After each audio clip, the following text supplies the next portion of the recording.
जळकोट तालुक्यातील 4 परीक्षा केंद्रांवर 12वीच्या विद्यार्थ्यांनी कॉफी मुक्त वातावरणात सोडवला पेपर। लातूर जिल्ह्यातील 101 परीक्षा केंद्रांवर आज 10 फेब्रुवारी पासून इयत्ता 12वीच्या परीक्षेला सुरुवात झाली आहे।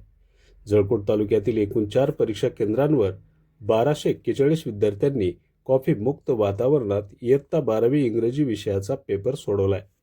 ही परीक्षा कॉफी मुक्त आणि भयमुक्त वातावरणात होण्यासाठी जिल्हाधिकारी वर्षा ठाकूर घुगे आणि जिल्हा परिषदेचे मुख्य कार्यकारी अधिकारी राहुल कुमार मीना यांच्या मार्गदर्शनाखाली प्रशासनाने आवश्यक त्या उपाययोजना केल्या आहेत। लातूर जिल्ह्यातील सर्व परीक्षा केंद्रांवर 3 अधिकारी कर्मचारी यांचे बैठे पथक नेमण्यात आले असून या पथकामार्फत परीक्षा केंद्रांवर निगराणी ठेवली जात आहे। जळकोट तालुक्यातील गुरुदत्त उच्च माध्यमिक विद्यालय जळकोट, ज्ञान विकास उच्च माध्यमिक विद्यालय पाटोदा, उच्च माध्यमिक शिवाजी आश्रमशाळा शिवाजीनगर, उच्च माध्यमिक आश्रमशाळा चिंचोली या 4ही परीक्षा केंद्रांवर एकूण 1241 विद्यार्थ्यांनी आज कॉफी मुक्त वातावरणात इंग्रजी विषयाचा पेपर सोडवलाय।